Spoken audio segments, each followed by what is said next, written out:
আসসালামু আলাইকুম, welcome back to my channel. আমার আজকের রেসিপি হচ্ছে ইটালিয়ান ডিশ লাজানিয়া। লাজানিয়াটা ইটালিয়ানদের একটা পছন্দের খাবার। অন্যান্য খাবারের থেকে এই খাবারটা ইটালিয়ানরা খুব পছন্দ করে খায়। আর এটা তৈরি করা খুবই সহজ। যেভাবে আমরা বাঙালিরা তৈরি করে খাই সেভাবেই আমি তৈরি করে দেখাচ্ছি। এখানে হাফ কেজি গরুর মাংসের কিমা নিয়েছি। রান্না করার জন্য একটা প্যান বসিয়ে দিলাম। এখানে সামান্য তেল দিয়ে দিচ্ছি। দিয়ে দিব এখানে একটা বড় সাইজের পেঁয়াজ কুচি করে। পেঁয়াজটা হালকা নরম হয়ে আসলে এখানে ঝালের জন্য 3টা কাঁচামরিচ কুচি দিয়ে দিচ্ছি। দিয়ে দিব স্বাদ মতো লবণ, 1 চা চামচ হলুদের গুঁড়া, 1 চা চামচ জিরার গুঁড়া, 1 চা চামচ ধনিয়ার গুঁড়া, সামান্য একটু পানি দিয়ে দিলাম। দিয়ে দিব এখানে আদা আর রসুন বাটা 2 চা চামচ। মশলাটা একটু ভালোভাবে কষিয়ে নিব। মশলাটা কষানো হয়ে গেলে এখানে গরুর মাংসের কিমাটা দিয়ে দিচ্ছি। গরুর মাংসের কিমাটা খুব ভালোভাবে মশলার সাথে এখন মিক্স করে নিব। মিক্স করা হয়ে গেলে একটা ঢাকনা দিয়ে ঢেকে দিচ্ছি। ঢাকনাটা তুলে আবার একটু নেড়ে চেড়ে দিচ্ছি। এখানে টমেটোর পিউরি পাওয়া যায়, তারপর এখানে টমেটোর সসও পাওয়া যায়। আপনারা চাইলে যে কোনো একটা দিতে পারেন। আমি এই টমেটোর পিউরিটা দিয়ে দিচ্ছি। এটা একদম টমেটোটা মিহি থাকে না, একটু গোটা গোটা থাকে, সেজন্য আমি এই টমেটোটাই দিয়ে দিলাম। দিয়ে কিমার সাথে খুব ভালোভাবে নেড়েচেড়ে একটা ঢাকনা দিয়ে ঢেকে দিয়েছি। ঢাকনাটা উঠিয়ে কিছুক্ষণ পর পর এভাবে নেড়েচেড়ে টমেটোটা একদম গলিয়ে ফেলবো। 1 মগ পানি দিয়েছি ঝোলের জন্য। এই ঝোলটা যতক্ষণ না টেনে আসে ততক্ষণ পর্যন্ত এটা চুলার আঁচটা একদম মিডিয়াম করে ঢেকে রাখবো। পানিটা অনেক কমে গিয়েছে আর কিমা আর সসটা একদম মাখা মাখা হয়ে গেছে। এই পর্যায়টা তুলে রেখে দিচ্ছি।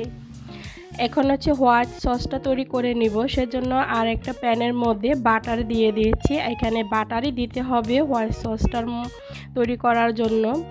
তারপর এখানে দিয়ে দিচ্ছি 1.5 চা চামচ ময়দা দিয়ে দিচ্ছি। ময়দাটা খুব ভালোভাবে বাটারের সাথে মিশিয়ে নিতে হবে। আর চুলার আঁচটা কিন্তু একদম মিডিয়াম করে রাখতে হবে, না হলে কিন্তু ময়দা আর বাটারটা একদম পুড়ে যাবে। এখন আগে থেকে জাল করা 1 মগ লিকুইড দুধ দিয়ে দিচ্ছি। এখন কিছুক্ষণ পর পর এটা ভালোভাবে নেড়েচেড়ে দিতে হবে, না হলে তলানিতে এটা লেগে যাবে। আর সামান্য একটু লবণ দিয়ে দিচ্ছি। এটা কিছুক্ষণের মধ্যেই এটা ঘন হতে শুরু হবে।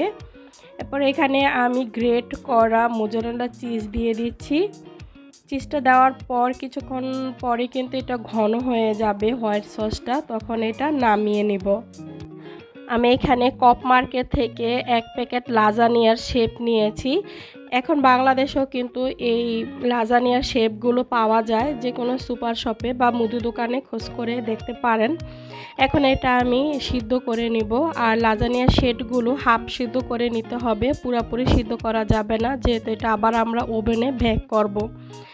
এখন এটা সিদ্ধ হয়ে গিয়েছে হাফ সিদ্ধ। আমি এটা একটা ছাঁকনির মধ্যে তুলে নিচ্ছি। একটা ওভেন ট্রে নিয়েছি। ওভেন ট্রের মধ্যে এখন আমি প্রথমেই কিমা আর সসটা রান্না করে রেখেছি সেইখান থেকে মিশ্রণটা দিয়ে দিচ্ছি। তারপর এখানে আমি লাজানিয়ার শেটগুলো দিয়ে দিচ্ছি।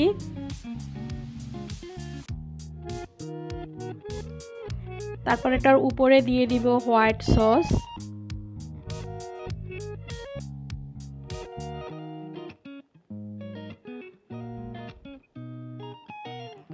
হোয়াইট সসের উপরে আবার দিয়ে দিচ্ছি কিমা আর টমেটো সসটা।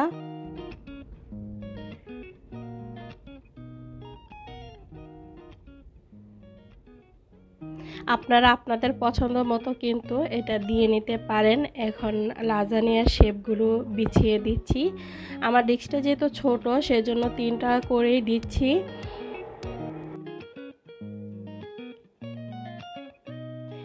এখন লাজানিয়ার শেপগুলোর উপরে আবার হোয়াইট সসটা দিয়ে দিচ্ছি।